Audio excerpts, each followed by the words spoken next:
Station ఘన్పూర్లో రాజకీయాలు heat ఎక్కాయి. పోటాపోటీగా MLA Kadiyam Srihari, మాజీ ఎమ్మెల్యే రాజయ్య అనుచరులు నినాదాలు చేశారు. కడియం వెంటనే రాజీనామా చేయాలని రాజయ్య డిమాండ్ చేశారు.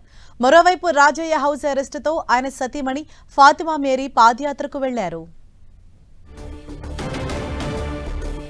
మాజీ ఎమ్మెల్యే రాజయ్య ఇంటికి భారీగా బీఆర్ఎస్ శ్రేణులు చేరుకున్నారు. ఆయనకు సపోర్ట్ గా రాజయ్య ఇంటికి మాజీ ఎమ్మెల్యేలు దాస్యం వినయ్ భాస్కర్, నన్నపనేని నరేందర్ వచ్చారు.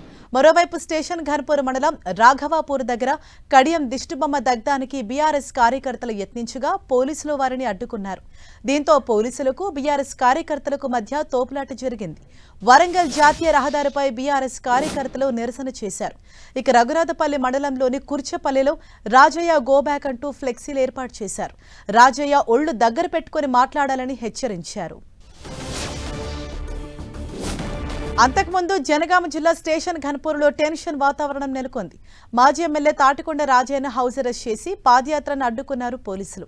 స్టేషన్ ఘన్పూర్ మండలం రాఘవపూర్ దగ్గర భారీగా పోలీసులు మోహరించారు. రఘునాథపల్లి మండలంలోని కుర్చపల్లి నుంచి రాజయ్య పాదయాత్ర జరగాల్సి ఉంది.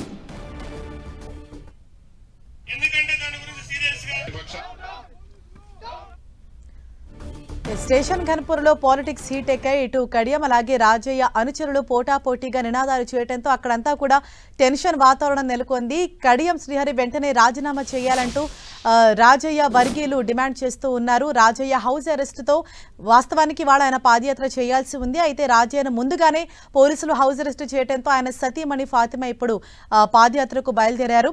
దీంతో మాజీ ఎమ్మెల్యే రాజయ్య ఇంటికి ఇప్పటికే బీఆర్ఎస్ శ్రేణులు భారీగా అక్కడికి చేరుకోవడంతో పోలీసులు కూడా అలర్ట్ అయ్యారు.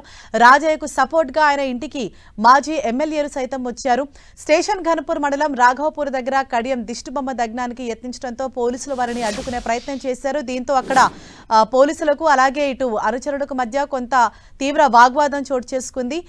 కొంతమందిని అంటే అదుపు చేసే క్రమంలో భాగంగా పోలీసులపైనే వాళ్ళు వాగ్వాదానికి దిగటంతో అక్కడ పరిస్థితి అంతా కూడా టెన్షన్ గా నెలకొని ఉంది. ఇటు బీఆర్ఎస్ కార్యకర్తలు అలాగే పోలీసులకు మధ్య తోపులాట చోటు చేసుకుంది. వరంగల్ జాతీయ రహదారిపై బీఆర్ఎస్ కార్యకర్తలు బైఠాయించి నిరసన తెలుపుతున్నారు.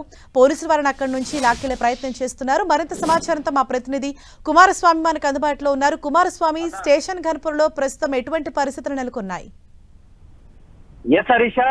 స్టేషన్ ఘన్పూర్ నియోజకవర్గంలో ఉదయం నుంచి కూడా హైటెన్షన్ వాతావరణం నెలకొన్నటువంటి పరిస్థితి. ఒకవైపు కడియం శ్రీహరికి సంబంధించినటువంటి వర్గీయులు, మరోవైపు తాటికొండ రాజయ్యకి సంబంధించినటువంటి వర్గీయులు డి అంటే డి అనడంతో రాజకీయంగా అక్కడ మొత్తం స్టేషన్ ఘన్పూర్ లో గ్రామాన కూడా మొత్తం హైటెన్షన్ వాతావరణం నెలకొంది. ఒకరికొకరి పైన అంటే ఒకవైపు రాజయ్య గో బ్యాక్ అని చెప్పి కాంగ్రెస్ కార్యకర్తలు డిమాండ్ చేయడంతో కడియం శ్రీహరి పైన బీఆర్ఎస్ కు సంబంధించినటువంటి కార్యకర్తలు, తాటికొండ రాజయ్యకి సంబంధించినటువంటి అనుచరులు మొత్తంగా కూడా ఆందోళన వ్యక్తం చేస్తున్నటువంటి పరిస్థితి ఉంది. కాంగ్రెస్ బీఆర్ఎస్ బీఫామ్ పైన గెలిచినటువంటి కడియం శ్రీహరి వెంటనే స్పీకర్ కి రాజీనామా సమర్పించాలి, స్పీకర్ ఫార్మేట్ లో రాజీనామా సమర్పించాలని చెప్పి తాటికొండ రాజయ్యకి సంబంధించినటువంటి అనుచరులు పెద్ద ఎత్తున డిమాండ్ చేస్తున్నారు. రాజయ్య గత కొన్ని రోజుల నుంచి స్టేషన్ ఘన్పూర్ నియోజకవర్గంలో పాదయాత్ర నిర్వహిస్తున్నారు. రైతులను ఓదార్చేటువంటి పాదయాత్ర, ప్రతి వ్యక్తిని పలకరిస్తూ పాదయాత్ర నిర్వహిస్తున్నారు. ఈ రోజు కుర్సపల్లి నుంచి ప్రారంభం కావాల్సినటువంటి ఆయన పాదయాత్ర నేపథ్యం లోపల అక్కడ కుర్సపల్లి గ్రామం లోపల కాంగ్రెస్ కార్యకర్తలు రాజయ్య గో బ్యాక్ అనేటువంటి ఫ్లెక్సీలు కట్టి ఆయన పట్ల నిరసన వ్యక్తం చేయడంతో ఉద్రిక్తతను దృష్టిలో పెట్టుకుని పోలీసులు హన్మకొండలో రాజయ్య నివాసం లోపల సుబేదారి పోలీసులు ఆయనను అరెస్ట్ చేసినటువంటి సిచ్యువేషన్ ఉంది. అరెస్ట్ చేయడంతో పెద్ద ఎత్తున కార్యకర్తలు రాజయ్య ఇంటికి తరలి వచ్చారు, ఆయనకు మద్దతు పలికిజేశారు. ఈ నేపథ్యం లోపలనే బీఆర్ఎస్ కు సంబంధించినటువంటి హన్మకొండ జిల్లా పార్టీకి సంబంధించినటువంటి ప్రెసిడెంట్, అదేవిధంగా మాజీ ప్రభుత్వ చీఫ్ గా ఉన్నటువంటి దాస్యం వినయ్ భాస్కర్, అదేవిధంగా వరంగల్ తూర్పు మాజీ ఎమ్మెల్యేగా ఉన్నటువంటి నన్నపనేని నరేందర్ బీఆర్ఎస్ శ్రేణులతో ఆయనకు మద్దతు పలికారు.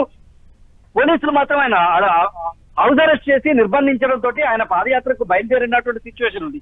ఈ నేపథ్యం లోపలనే రాజయ్య ఎట్టి పరిస్థితుల్లో తనకు సంబంధించినటువంటి పాదయాత్రను ఆపేది లేదని చెప్పి ఆయన భీష్మించుకొని కూర్చోవడం జరిగింది. ఆయనకు సంబంధించినటువంటి పాదయాత్రను కొనసాగించడం కోసం ఆయన భార్య, రాజయ్యకు సంబంధించినటువంటి భార్య ఫాతిమా మేరీ పాదయాత్రకు తన భర్తకు బదులు ఆమె పాదయాత్ర చేస్తానని చెప్పి ఆమె కుర్చపల్లికి ఆయన అనుచరులతో రాజయ్య అనుచరులతో కలిసి వెళ్లడం అనేటువంటి జరిగింది. రాజయ్య మనం చూస్తున్నటువంటి ఈ నివాసంలోనే పోలీసులు అరెస్ట్ చేయడంతో గృహ నిర్బంధంలో ఉన్నటువంటి సిచ్యువేషన్ ఉంది. ఇంకా పరిస్థితి అక్కడ అదే స్టేషన్ గన్పూర్ లో పురుసపల్లి అదేవిధంగా రాఘవపూర్ లోపల మొత్తం చేయి దాడిపోయేటువంటి సిచ్యువేషన్ ఉంది. పోలీసు బలగాలు పెద్ద ఎత్తున మోహరించినటువంటి సిచ్యువేషన్ ఉంది.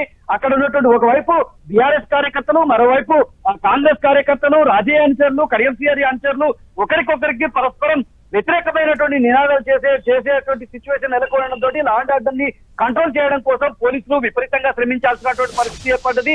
ఒకవైపు ఉద్రిక్తతలు చోటు చేసుకోవడంతో రాజయ్యను మధ్యాహ్నం వరకు కూడా గృహ నిర్బంధంలో ఉంచినటువంటి పోలీసులు ఆ గృహ నిర్బంధం నుంచి రిలీవ్ చేయడంతో రాజయ్య స్టేషన్ గన్పూర్ బయలుదేరి వెళ్లారు. ఆయన పాదయాత్ర తన భార్యతో పాటు కంటిన్యూ చేస్తానని చెప్పి వెళ్లడంతో ఇప్పుడు ప్రస్తుతం అయితే హన్మకొండలో ఉన్నటువంటి రాజయ్య నివాసం వద్ద కొంత కార్యకర్తల హడావుడి మాత్రం కనిపించడం లేదు. ఆయన సీన్ అంతా కూడా స్టేషన్ గన్పూర్ షిఫ్ట్ చేసినటువంటి సిచ్యువేషన్ ఉంది. Thank you Kumaraswamy.